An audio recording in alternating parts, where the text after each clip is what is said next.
Hey there, it's JohnBurry555 and welcome to my spoiler review of the Our House Season 3, Episode 3, Watching and Dreaming. So before I get too far in, if you haven't watched the episode yet, I highly recommend that you do so. It's a very great episode. It's a great season finale and series finale because unfortunately, the Our House has come to an end, but I gotta say, it came to an end on a nice high note. Now, to address the elephant in the room, this is not only the season finale, but also the series finale. And I gotta say, it was an amazing series finale. I'm not going to talk too much more about that because, I mean, come on, that's what I talked about in the two shorts I've already released at this point. But yeah, it was a great episode, good finale, and nicely wrapped up all the scenes together. And of course, the title being Watching and Dreaming, well, I think that watching and dreaming refers more to us for the audience. Also, by the way, the 3 specials of Season 3, the first letter is Thanks for Watching. I see what they did there. But yeah. But the main thing I kind of want to convey with all this is watching and dreaming. I think that's more about us, the audience, watching the story of our house and dreaming about it. But also, there was also a dream sequence in there. And King's dad was watching the events of the show as well. I just kind of love that. And then at the very end, I'm jumping ahead to the epilogue. But all the characters say bye to us, the audience, which I think is just so fitting of a conclusion for the show, the series. And I think it really was a great ending. But again, I'm going to be talking about the epilogue in its own dedicated video because it deserves its own dedicated video. But so you have that dream sequence. That dream sequence is actually very important because it gives us a couple insights into Luz, Ida, and King's character state at this point. Luz is still filled with her own self-doubt. She recognizes it as a dream and then later as nightmare. And she realizes that, yeah, it's not real when Amity is not behaving like Amity should. Because the collector collected them and turned them into puppets. It's still, that entire sequence is reinforcing what her self-doubts are. That she's just like Bellows. She's not. We know she's not. But her own self-doubt. In a sense, it's not too dissimilar from imposter syndrome. But not quite the same. But that's Luz's self-doubt. It's probably the one thing that's still holding her back. Because all her other character development is done. She knows to be a good person and all that, but her own self-doubt. She knows her strengths, her weaknesses, pretty much. Like, everything about Luz's character development has been done and addressed except for her own self-doubt.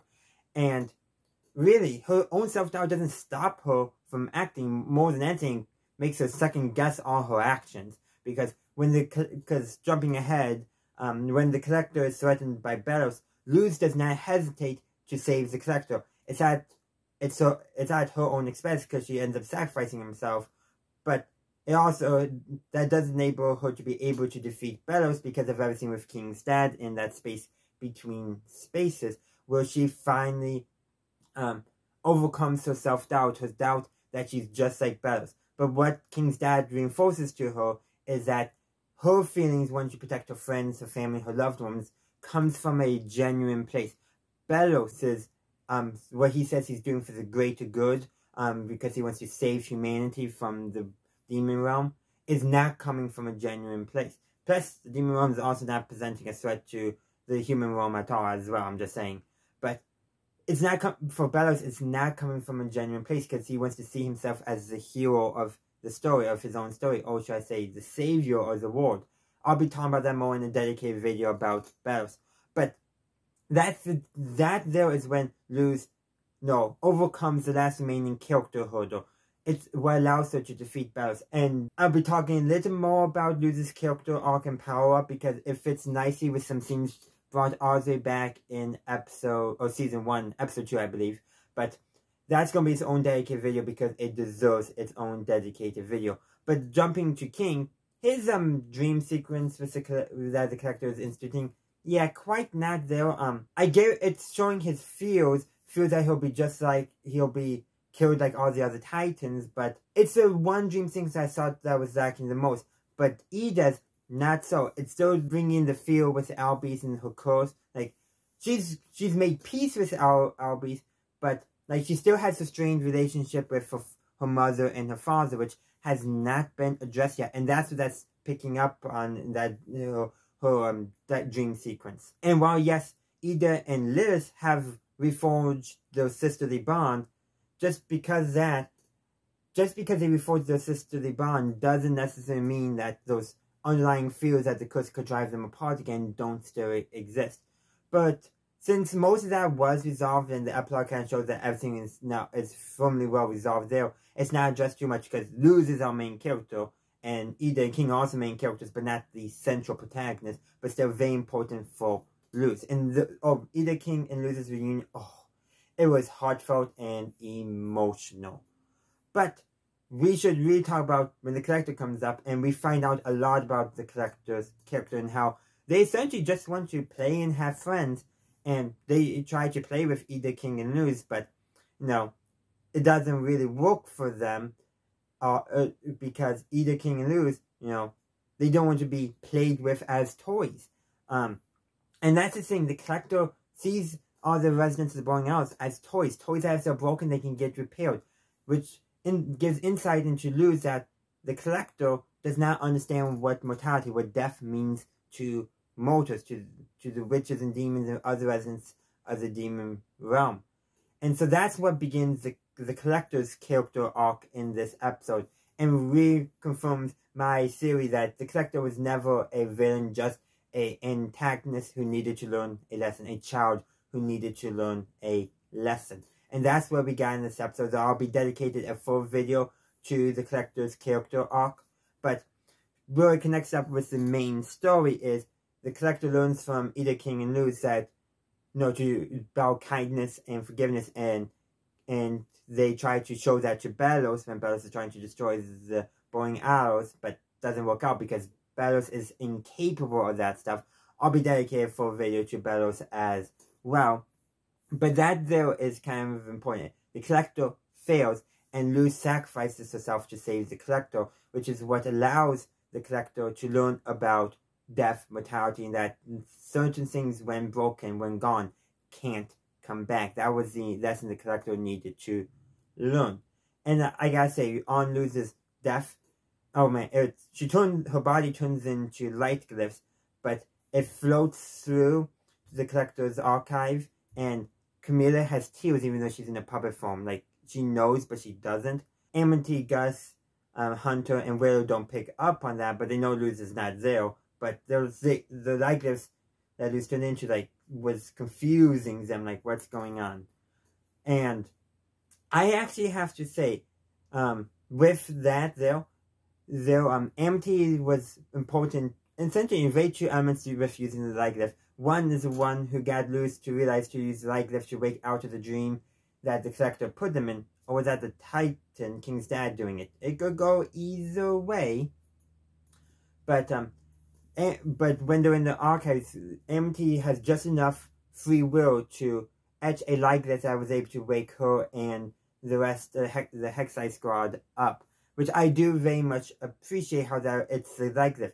It's showing multiple times in this episode that Titan magic is immune or more powerful than Collector magic, which is kind of interesting to know that the magic is different in such a way that they can't directly control each other, but they can sometimes counteract each other, which is kind of very interesting to note, and I really do like how they take that up. And also to set up kind of a misdirection for us thinking, oh, okay, so the Collector magic and Titan magic are opposed, therefore the fine balance might be between those two types of magic.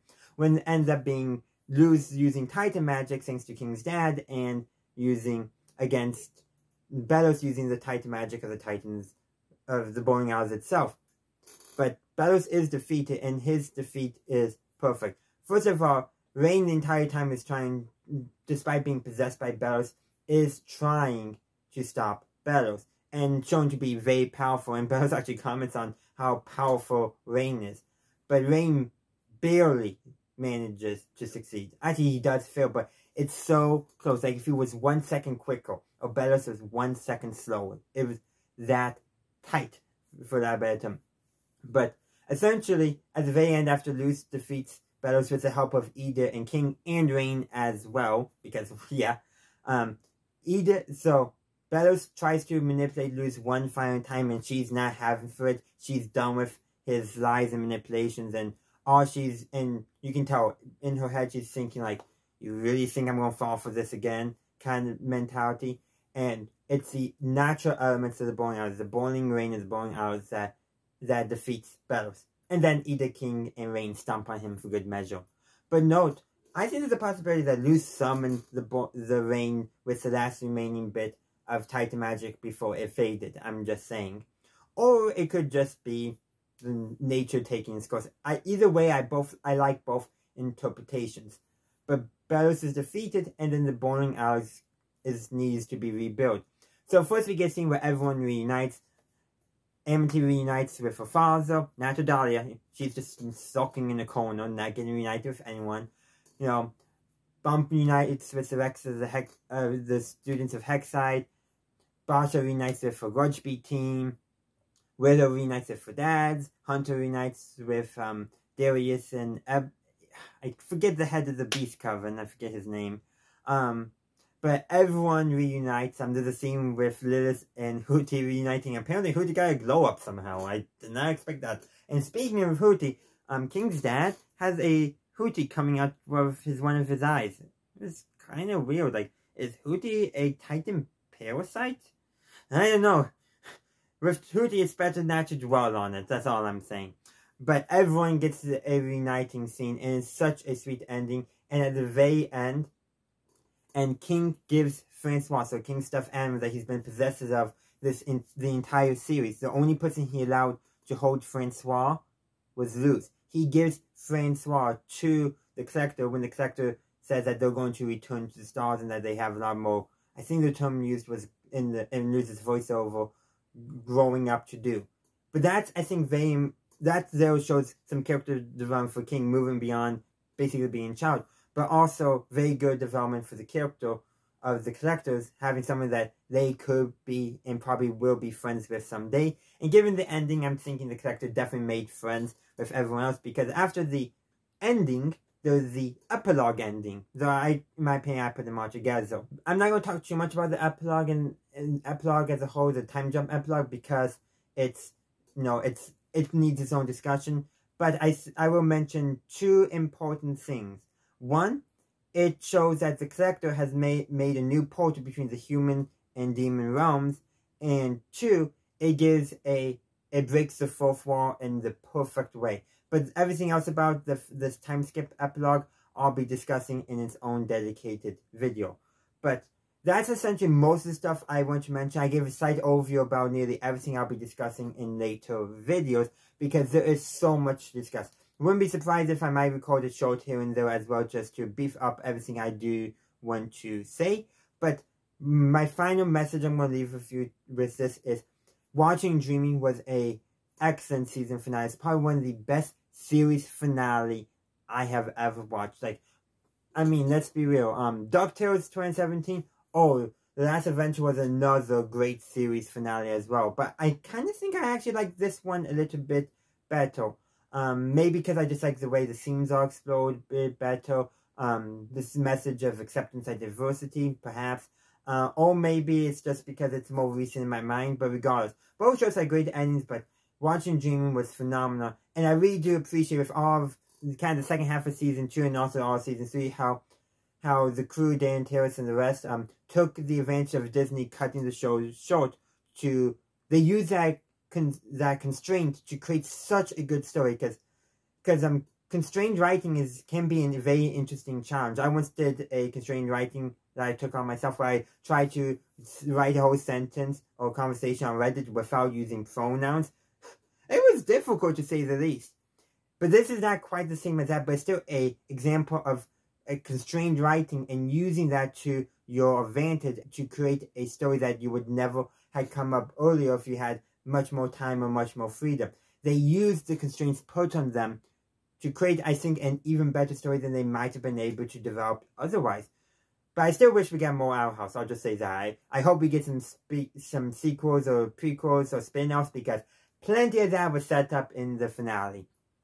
But I would love to hear your thoughts. Let's get a conversation going down below. There is so much more to discuss, and I want to discuss it all with you. So let me know your thoughts in the comment section down below. In the meantime, thanks for watching. Be sure to like, upvote, and share the video if you enjoyed my review. And feel free to subscribe to the channel and ring that bell to stay up to date on all my latest content. And in the meantime, thanks for watching, and as always, have a good day, a good night, wherever y'all. Have a good one. Bye!